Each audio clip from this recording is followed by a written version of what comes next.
Fargo, the new virtual assistant from Wells Fargo, makes banking faster and easier. Like this. Fargo, what's my checking account routing number? And this. Fargo, turn off my debit card. And this. Fargo, what did I spend on groceries last month? And that's just the beginning. Do you, Fargo? You can. In the Wells Fargo mobile app. Learn more at wellsfargo.com/getfargo. Terms and conditions apply. Your mobile carrier's availability and message and data rates may apply. Wells Fargo Bank, N.A., member FDIC. The French Revolution set Europe ablaze. It was an age of enlightenment and progress, but also of tyranny and oppression. It was an age of glory and an age of tragedy. One man stood above it all. This was the Age of Napoleon. I'm Everett Rummage, host of the Age of Napoleon podcast. Join me as I examine the life and times of one of the most fascinating and enigmatic characters in modern history. Look for the Age of Napoleon wherever you find your podcasts.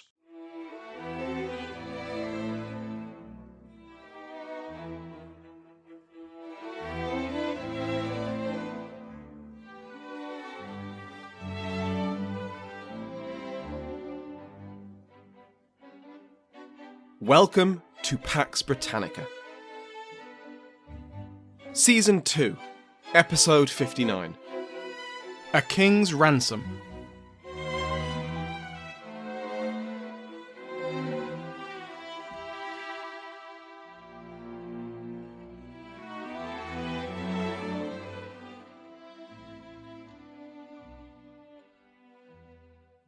Welcome back to Pax Britannica.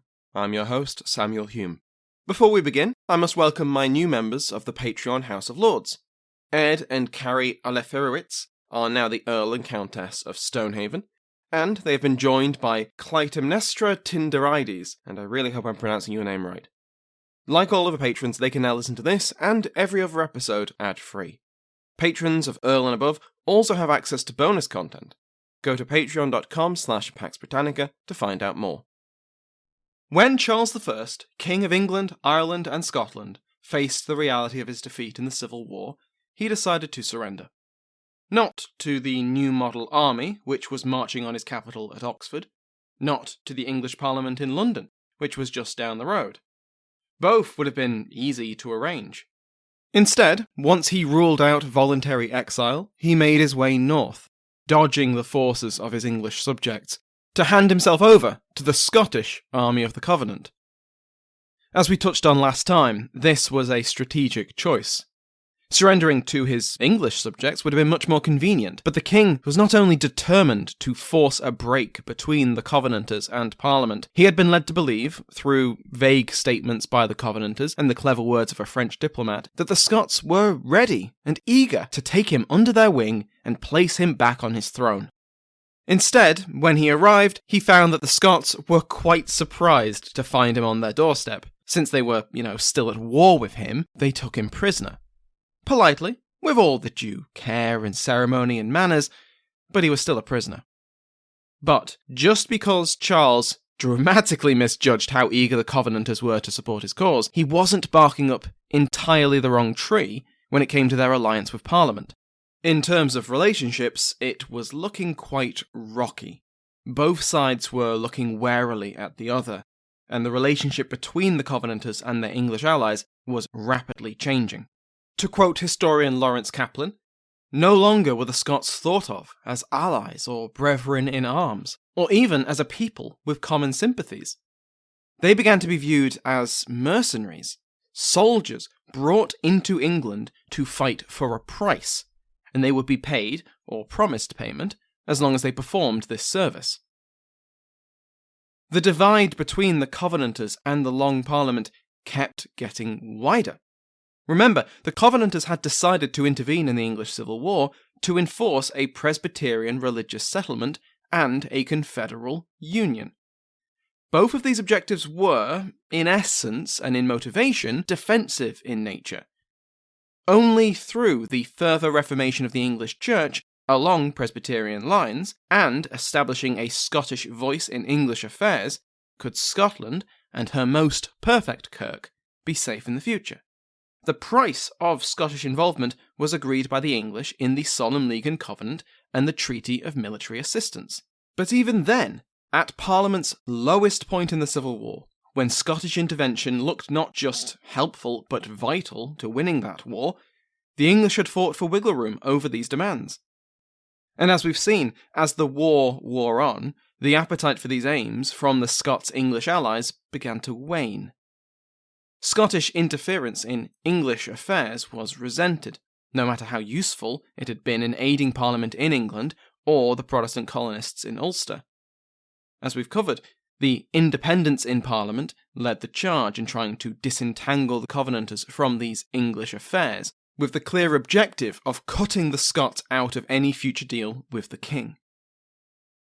Among the political Presbyterians, religious Presbyterian was still an objective for many in Parliament, but it was starting to look less and less like the Scottish model.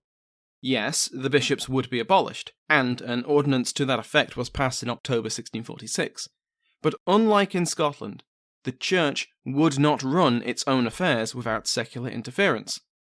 The two kingdoms model, championed by the Scots, an earthly kingdom of king and parliament, and a godly kingdom which managed the kirk without interference from the earthly kingdom, was discarded. Parliament established itself as the final authority on church matters, not a general assembly of the church, as in the Scottish model. It was a, quote, lame Erastian presbytery. Erastianism, defined by Ian Gentles, is the policy of subordinating the church to secular political authority. This was not what the Scots had invaded England for, nor was it what the Covenanters believed the English Parliament had agreed to in the Solemn League and Covenant. That was a religious oath with God. What the hell were the English playing at? But it was in line with English ideas of the role of Parliament in religion. Parliament had played a key role in approving the reformations under the Tudors. Every English Parliament under the Stuart kings, James and Charles, had, to one extent or another, shared grievances against religious policy, and the Assembly of Divines had met in Westminster under the authority of Parliament. The English Parliament's authority over religion was, if you will, sacred. The Covenanters were also horrified by the variety and the spread of religious radicalism within the New Model Army and English cities. This was the opposite of what they wanted. If England was allowed to foment heresies and sectarianism under the deceptive umbrella of toleration, then the perfect Scottish Kirk would risk contamination from across the border. No less than the meddling of Charles and Laud, this could not be allowed. Worse, the successors of the New Model Army, particularly the rising star of the independent Oliver Cromwell, raised the profile of his agenda. For example, in the wake of Naseby, he had urged Parliament to support toleration. The successors of the New Model Army counterbalanced the influence of the Army of the Covenant. With Fairfax and Cromwell mopping up the rest of the Royalists, why exactly do we need an army of Scotsmen occupying the north of England? And why exactly should we listen to them on religion? On the issue of a closer union, a Scottish political writer, David Buchanan, became so annoyed by the clear reluctance of the Long Parliament to commit to a union that in 1645 he published Truth, Its Manifest, which complained that Parliament was not following through with its part of the deal. Both the Commons and the Lords were furious at these accusations, probably more so because they contained more than a bit of truth. But both houses voted that the pamphlet was false and scandalous, that Buchanan was an incendiary, and that the pamphlet would be burnt by the hangman as a clear rejection of its claims, none of which helped soothe parliamentary Covenanter relations. So it's safe to say that the Covenanters and the parliamentarians were not singing from the same hymn sheet. This made the fact that the king was in Scottish custody something of a sore issue for the English. In May, the House of Commons voted that the fate of the king was entirely a matter for the English Parliament, and ordered that he be transferred to English custody at Warwick Castle. But the Lords, eager to keep the Scottish alliance alive, blocked the ordinance. In order to keep the king secure, just in case the alliance with the English Parliament completely broke down and they were tempted to seize the king by force, the Earl of Leven finished up at Newark and marched his army, king in tow, further north to Newcastle, firmly and deeply in Covenanter-controlled territory. For his part, the king was determined to get everything from everyone without giving up anything himself. To this end, he negotiated separately with the Covenanters and with the English Parliament. First, in his wildest dreams, Charles aimed for a very high bar indeed. He planned to win the Covenanters into his camp, okay, fair enough, unite them with Scottish royalists, that's a bit tough, and the Irish Confederates, and all together they would sweep into England and place him back on his throne. Okay, so that's a plan. He wrote to the Marquis of Ormond, his Lord Deputy in Ireland, to spell out this latest fantasy, who had his own doubts, but sent out feelers to Robert Monroe, the Covenanter commander in Ireland. Monroe was, obviously, horrified at the idea of joining forces with the rebellious Irish Catholics he'd just spent years fighting. Monroe sent word of the king's latest delusional deception back to Edinburgh, and also to London. So on the 6th of June, Monroe's letter, outlining Charles's ambition to bring the Scots and the Irish into an alliance against the English Parliament, was read out in Parliament. Quite apart from the improbability of the plan actually coming to anything at all, once again, it displayed that Charles was a duplicitous piece of work, and it certainly did nothing for the independent suspicion of the Scots. 5 days later, the king's own letter reached Parliament. In this, he swore that he hadn't surrendered to the Scots out of any desire to, quote, make a division, end quote. His firm and only desire was to see peace restored to his kingdom and his subjects. As a sign of good faith, which he certainly needed because he'd essentially just replied all explaining how untrustworthy he was, he ordered the standing down of his remaining forces, including Oxford. As we saw last time, the Oxford garrison departed with all honours, marching out of the city with their heads held high, before disbanding several miles away. The princes Maurice and Rupert were ordered out of the kingdom, but given some time to settle their affairs, though they were strictly ordered not to travel to London. The future James VII and II, the young Duke of York, was taken and placed into confinement in London. It was a comfortable confinement, but still confinement, and the teenaged prince would plot his escape. When news reached Edinburgh that their dealings with the king had been revealed to the English Parliament, courtesy of Charles not understanding early modern outlook, the Committee of Estates ordered the Scottish commissioners in London to be exceptionally flexible regarding any English peace proposals to the king. No need to strain the alliance any further. The Marquis of Argyll, who had stopped by Newcastle to try and convince the king to sign the Solemn League and Covenant, no surprise how well that went, then arrived in London, and he spoke to both Houses of Parliament and accepted, on behalf of the Scots, whatever proposals Parliament decided to put forward to the king, which was one hell of a blank cheque. And so, in July, a parliamentary delegation arrived in Newcastle and presented the king with 19 propositions. These Newcastle propositions demanded, among other things, the abolition of episcopacy, parliamentary control over the English military for 20 years, parliamentary nomination of the king's officials, the ending of any negotiations, secret or otherwise, with the Irish Confederacy, the annulment of the cessation, complete parliamentary control over the Irish War, and the exclusion of the Scots from it, and that the king sign the Solemn League and Covenant. Well, this went down like a lead balloon, and not just with Charles. Obviously, Charles hated these terms, but despite their realpolitik decision to accept whatever terms the English Parliament proposed, the Covenanters were far from happy with the propositions. The propositions were very much an independent-driven list, with a few nods towards the political Presbyterians and their Covenanter allies. The propositions were, in the words of Gentles, a partisan, independent device to cut the confederal knot between Scotland and England. On the part of Charles, he didn't like any of the propositions, but it seems like his major sticking point, to the extent that it became a moral objection more than any of the more secular terms, was the Church. Whether or not the Assembly of Divines settled on a Presbyterian system with parliamentary oversight, which was looking likely, the propositions enforced his acceptance that the bishops were abolished, gone, kaput, not appearing in this Church of England. For both religious, practical, and sentimental reasons, he agreed with his father's claim. no bishops, no king. Losing the bishops, besides any personal affection he had for them, and he had plenty, would remove a key pillar of royal authority.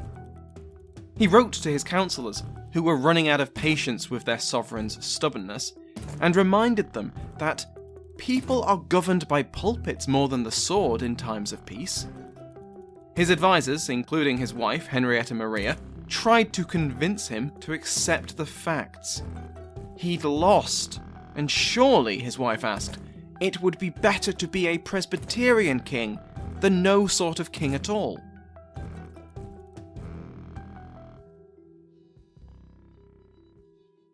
The regular season is heating up. New stars are emerging, and that means more opportunities to win up to 25 times your cash on Prize Picks, the most exciting way to play daily fantasy sports. Just select 2 or more players, pick more or less on their projection on a wide variety of stats, and place your entry. It's that easy. Let it fly to turn $10 into $250 with just a few taps. Easy gameplay, quick withdrawals, and injury insurance on your picks are what make Prize Picks the #1 daily fantasy sports app. Watch your favorite players and get paid doing it this basketball season. See your entries make progress during the game or make new entries for the second half and the fourth quarter. 3-pointers, assists, rebounds, and everything in between are yours for the taking. Join the Prize Picks community of more than 7 million players who have already signed up. Right now, Prize Picks will match your first deposit of up to $100. Just download the Prize Picks app and use code GET100. That's code GET100 on Prize Picks for a first deposit match of up to $100. Prize Picks. Pick more, pick less. It's that easy.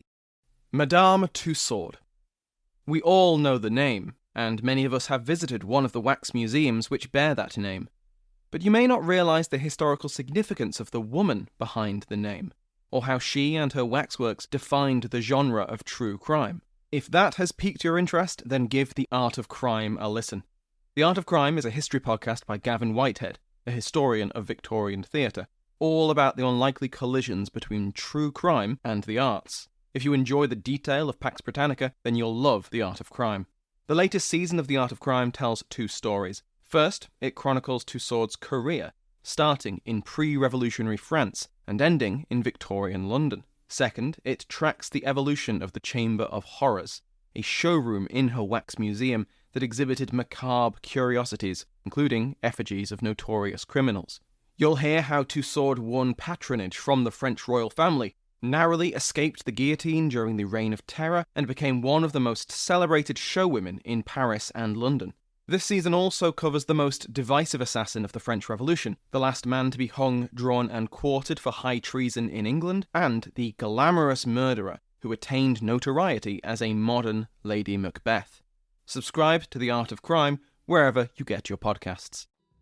Charles didn't seem to think so, and he was stuck, because he had no intention of agreeing to the Newcastle propositions. But he'd been given no other option. His Celtic miracle had not appeared. So he did the only thing he could. He played for time. He hummed and hawed about accepting the propositions. He dragged out the negotiations, all the while hoping that the fraying Anglo-Scottish alliance was about to snap. He continued his secret correspondence with pretty much everyone, and he wrote to Argyll and the Covenanters, to Ormond, to the Confederates, to the French, all in the hope that something, someone, some miracle would give him an alternative route out of this mess. His first official reply to the propositions was vague, and instead of saying anything definite, he suggested that he should come to London, where he can negotiate directly with Parliament. Now, Parliament obviously saw the danger in inviting the king back to his capital before a treaty was signed, and especially this king, so they rejected this offer. Charles's delaying strategy actually started work too well. In August, the Scots began the process of withdrawing their army. They knew that their presence in England was turning more and more of the English against them, threatening the alliance and achieving little. Charles wasn't any more flexible with them in their custody than he was with his English subjects. Argyll and the Committee of Estates realised that they were risking the goodwill of the English Parliament for the benefit of a king they did not trust and who was making no effort to compromise. The committee ordered their London commissioners to start negotiating the price of their withdrawal, and the price of the king they would leave behind. The commissioners set the price of this withdrawal at £2 million, the total cost of their intervention and occupation. Parliament took this initial offer, ran the numbers, and countered with their own, £100,000. The commissioners took this counter-offer, reminded the English that, we said £2 million, why are you offering us spare change? And said the best they could do was £500,000. The haggling continued until September, when Parliament and the commissioners finally agreed that the price of Scottish withdrawal from half the kingdom, as payment for their services, was £400,000. But they would only start their withdrawal once half of this sum was delivered to Newcastle. Trust was in short supply. The Committee of Estates sent a delegation of commissioners to Newcastle to try one last time to convince the king to negotiate in good faith. This delegation was headed by the Duke of Hamilton. Remember him? We last saw Hamilton when Charles, furious at his failure to prevent Scottish intervention on Parliament's side, had him arrested and imprisoned. We'll talk more about Hamilton next time, and see how he found himself a commissioner of the Covenanter regime when we cover the engagement. But suffice it to say, Charles was no more open to accepting the propositions now than he had been a month before. So the process of Scottish withdrawal continued. The money to pay off the Scots came from an independent decision to kill two birds with one stone. The ordinance to abolish the bishops, which I mentioned earlier was passed in October, was followed by an ordinance to borrow more money, using the confiscated lands of the bishops as collateral. Creditors who had already loaned money to Parliament were offered the chance to double their loans, in exchange for twice as much back, plus interest, and first refusal to buy the bishops' lands when they went to market. This was known as doubling, and it was incredibly effective. It took just 8 days to raise the first Scottish payment. Throughout all of this, representatives of both the Scottish Committee of Estates and the English Parliament were still negotiating with Charles, and he was still sticking to his guns. His second formal response to the Newcastle propositions was just as evasive as his first, and patience was running thin from both kingdoms. Not for the first time, and somehow not for the last, Charles's unjustified belief in his own cunning brought him nothing but failure. On the 15th of December, the final terms of the Scottish withdrawal were agreed between Parliament and the commissioners, and the next day, a token amount of £12,000 was paid. Major General Skippon was dispatched north with £200,000, the first half of the full payment, and the final condition of the Covenanter withdrawal. The Scots were done. Whether they took the high road or the low road, they were going back to Scotland. On Christmas Eve, the Scottish Parliament, recalled earlier in the year, voted that Charles would not be welcome in Scotland, or have any role in the government of Scotland, until he accepted the Newcastle propositions. On New Year's Eve, both Houses of Parliament agreed that Charles would be taken to Holmby House in Northamptonshire, and just over 2 weeks later, the Scottish Parliament voted to transfer custody of His Majesty to the English Parliament. On the 26th of January, Parliament's agents arrived in Newcastle to begin the handoff. Then, on the 30th, the first payment of £100,000 was given to Leven, and he ordered his army out of Newcastle. 4 days later, a second instalment of another £100,000 arrived, and the handover of the first half of the payment was complete, and the army of the Covenant began its march to the border. The last Scottish regiment left England on the 12th of February 1647.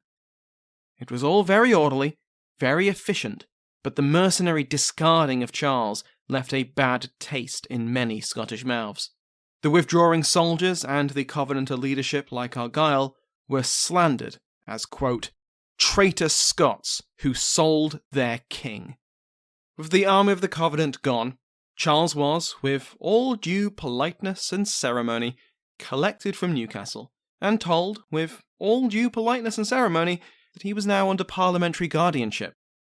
He was taken from Newcastle to Nottingham, where General Fairfax was there to meet him, and escort him the rest of the way to Holmby House. Despite his best efforts to avoid falling into parliamentary custody, Charles I was now a prisoner of his English subjects.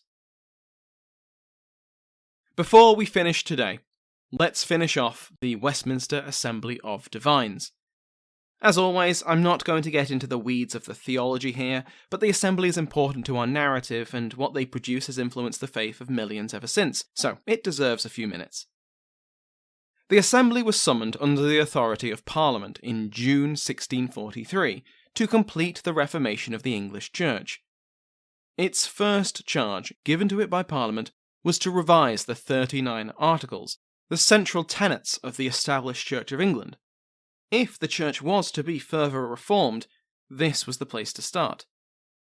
But when an alliance was agreed with the Covenanter Scots, and the Solemn League and Covenant agreed as the price, their remit now changed.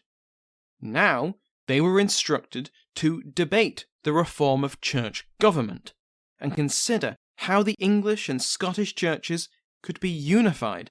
In order to aid and advise the Assembly, the Scottish Commissioners were given a voice on the body, though they refused the offer of a vote. As in Parliament, factions dominated the Assembly, and as in Parliament, we can find Presbyterians and Independents. The Presbyterians were the most numerous of the delegates, and as the name suggests, and as we know from last time, they wanted some kind of Presbyterian system of church government. That said, not all of them were fervent believers in the superiority of the Kirk model, and favoured Calvinist doctrine with a more English form of church government.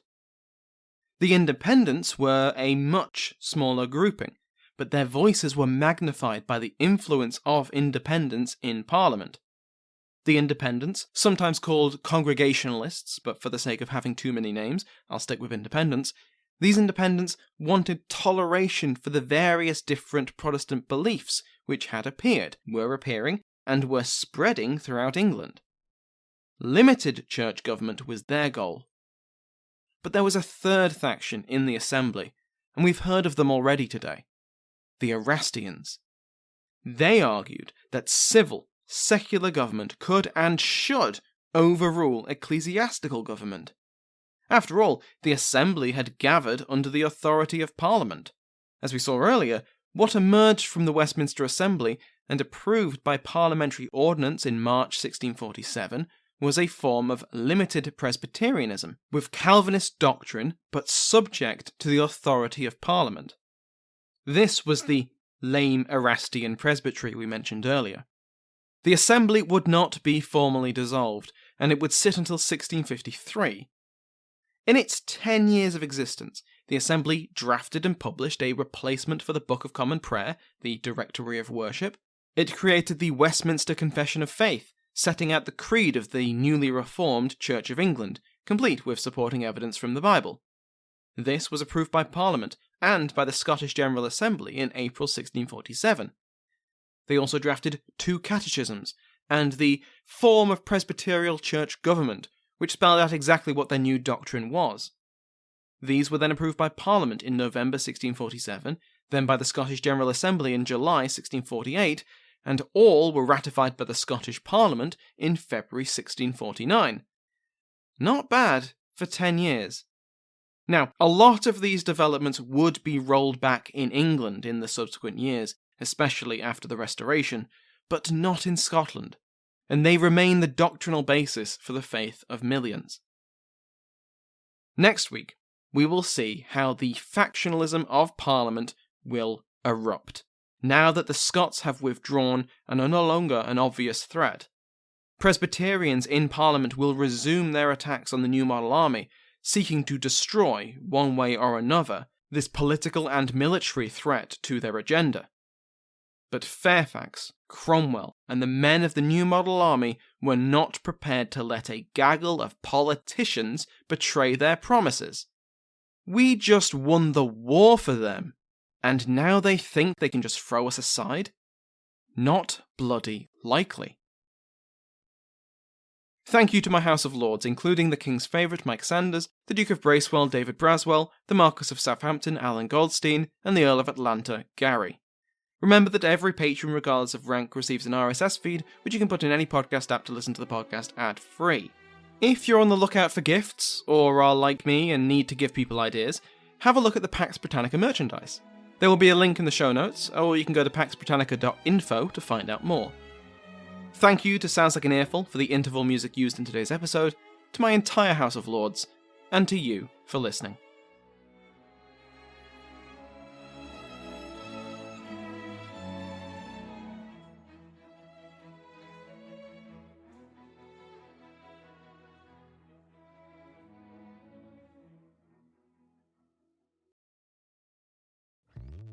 Hello, Saver.